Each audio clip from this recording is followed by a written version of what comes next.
Old friends. The hospital is filled with old friends.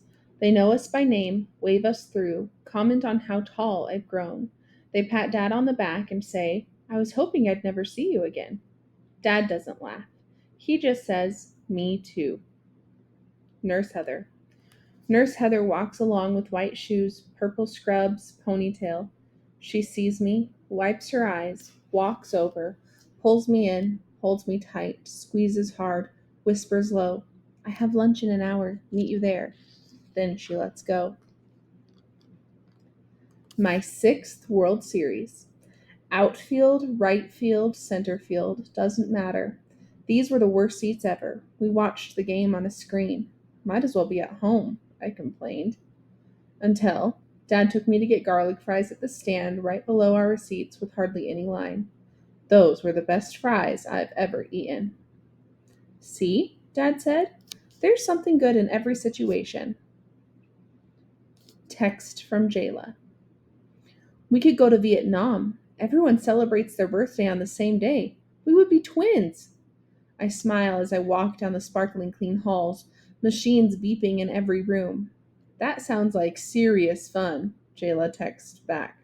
Okay, that was Nepaling. I laugh. Then remember where I am. Put my phone and my smile away. Email from Jazz. You can run, but you can't hide. Cancer kids for life. Haha, but seriously, have we tried running or hiding yet? It might help. Books. I always bring books to the hospital. Books for fun with broken spines from reading over and over. Books for studying whatever I feel like learning. Books to read in one sitting. Books to savor. Books to keep me from having to talk to anyone I don't know. Books to keep me from hearing what the oncologists say. Today it's the Vanderbeekers, with pages falling out. But the doctor is talking and I can't stop listening. No matter what Isa or Jesse says, the doctor's words are louder. Treatment plan, chemo, radiation, genetic testing. Mom cries, What? And looks at me. Cancer laughs, and I close the book. Why cancer's always here.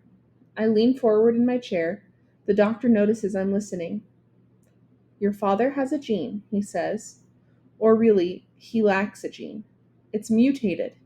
He wipes sweat from his forehead and continues to explain until it's finally clear why cancer's always here. Dad's body doesn't know how to close the windows, lock the doors, tell cancer to bug off. That's why it moves in every other year, makes itself at home, blows and blows and blows at Dad's little flame. I have some pamphlets, the doctor says. He pushes a gray and green one at my dad, and one with elephants on the front toward me. But I am not a baby. Who needs elephants to tell me why my dad is always almost dying? There is something else, says the doctor. Something I should speak to you about in private. In private. When grown-ups say in private and shoo you out the door, it can mean one of three things. 1, they are talking about something scary. 2, they are making decisions they don't want you to know about. 3, they are talking about you. My hand slips on the doorknob as I let myself out, because I think this time it might be all three at once. And if it is, I should get to stay. I look back one last time. They all smile and nod toward the door. Get out of here, they're thinking. You're too young. I spy another one of the pamphlets the doctor gave my dad and sneak it into my backpack on the way out. I am not a baby. Outside the office, I sit on the bench across the hall and toss the elephant pamphlet on the ground. Whatever the doctor is telling my parents, it won't be found. In something that doubles as a coloring book, I pull out the gray and green one and begin reading. There are a lot of big words, but I understand most of it. Dad hasn't been reading me Shakespeare for nothing. It talks about genes, the P53 gene, and mutations. There's something called Li-Fraumeni syndrome, and a test that shows if you are positive or negative for it. Dad tested positive. And lots of numbers. The odds of having the gene? 1 in 20,000. The risk of women with the gene getting cancer before the age of 30? 50%. The risk for men? 20%. My dad must have terrible, awful luck. And then one paragraph stops me. I have to read it again. What it says: the mutated gene is autosomal dominant. 50% of children born to parents with Li-Fraumeni syndrome will also have the mutation. I have to read it again because I think it's talking about me. Children born to parents with Li-Fraumeni, my dad has Li-Fraumeni, the doctor says he does, so I am a child born to a parent with Li-Fraumeni. 50% of children like me will also have the mutation. The mutation is, the gene is, Li-Fraumeni is, I press the pamphlet to my chest to try to slow my heart's sharp beating. 50% of girls with Li-Fraumeni syndrome will be diagnosed with cancer by the time they're 30. 50%. 50%. 30. When my mom was 30, I was 5. When I'm 30, I'm supposed to have flown away and come back and flown away some more. 50%. 50%. 50-50. 50-50 works for a lot of things. Coins, babies, odd numbers, but I am none of those. I am just a girl with a dad who was unlucky. It's a 50-50 chance that I'm unlucky too.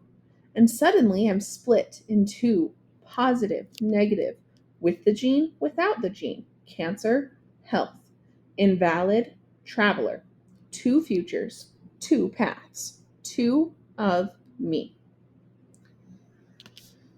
Positive and negative. This is the side of me, the path of me, without a future, or at least with a 50% chance of cancer by 30. And then cancer again and again and again, instead of all the plans I have, instead of all the dreams I dream. This is the side of me with a future, wide open, nothing known, like a song the first time you hear it, a blank sheet of paper, an unread book, a promise. For me. I know what they're talking about in that tiny office, what the doctor is saying. I can picture them now. Dad with his head in his hands, Mom with her paper smile looking for something, anything positive about this.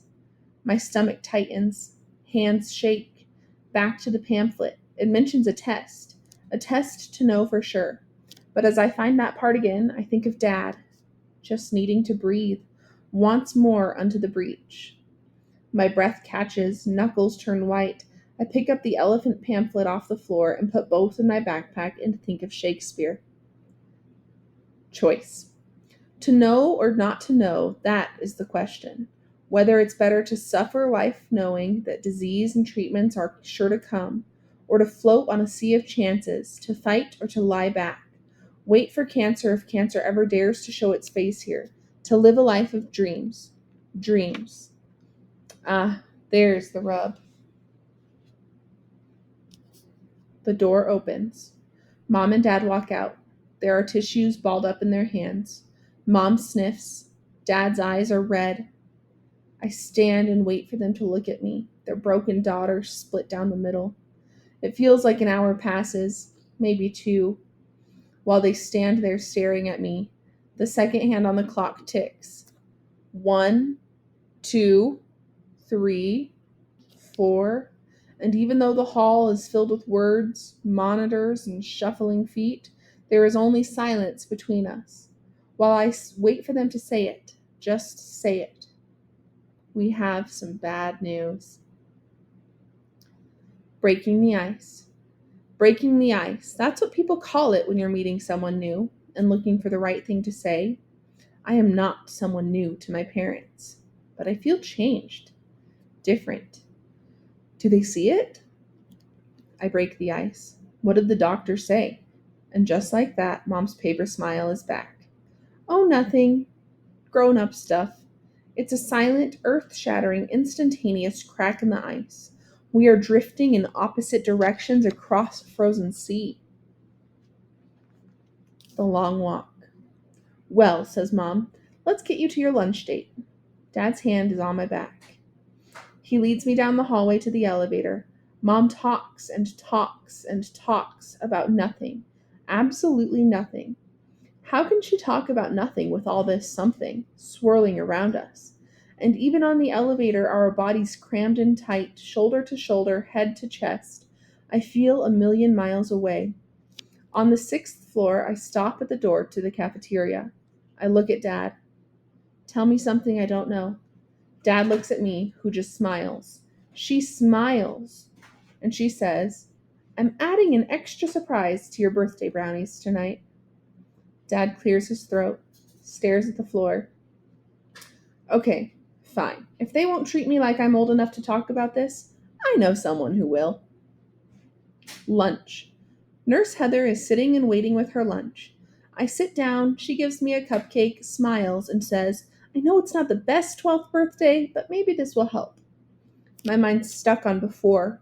I shake the thoughts away. You really remembered? I ask her. Of course I remembered. It's my half birthday too. She pushes the cupcake closer still and waits for me to eat. Cupcake. The frosting is red, probably has red dye 40 or red number 3. Carcinogens, both. Things that can cause cancer. I know from when Mom went on a kick, trying to keep Dad from getting sick again, which seemed silly then, but not so much anymore. It looks like a cupcake, but really it's a doorstop, a window prop, a way to let cancer in through all the entrances I can't close. The frosting is red, swirled perfectly to look almost like a rose. There are tiny silver sprinkles. The wrapper is a sunny yellow. I rip it off. Underneath the cake is a rich brown, spongy and moist, ready for my first bite. With crumbs between my teeth, in my lap, on my hands, I finally look at Nurse Heather and tell her everything about my dad and his genes and my genes. About the two sides of me and the knowing and not knowing, the future and the past, how one test could change everything, could tell me exactly where I am headed, and the two sides of me that don't know if that's good or bad. How do you feel? Nurse Heather listens, frowns. I'm really sorry, Cass. What do your parents think you should do? I wouldn't know, I say. We haven't exactly talked about it all yet. She says, Well, how do you feel about all of it? How do I feel? There was this game a year ago where my team was down 1 run in the bottom of the ninth. 2 outs, I was on second, with another runner on third. Jack was up at bat, hit the ball far into the left field. It bounced along the grass, evading the catch. I ran. Third base coach told me, Keep going, all the way home. That meant we were tired. If I could get home, we'd win. I slid into the plate, felt my fingers graze the rubber just before the catcher's mitt slammed against my arm. I was safe. I knew it. We won. But the ump jerked his hand, yelled, Out! No! But there's no arguing in baseball, no instant replays in Little League, no way to make my case, to make him believe that I'd felt the base. I was safe. And then I was out.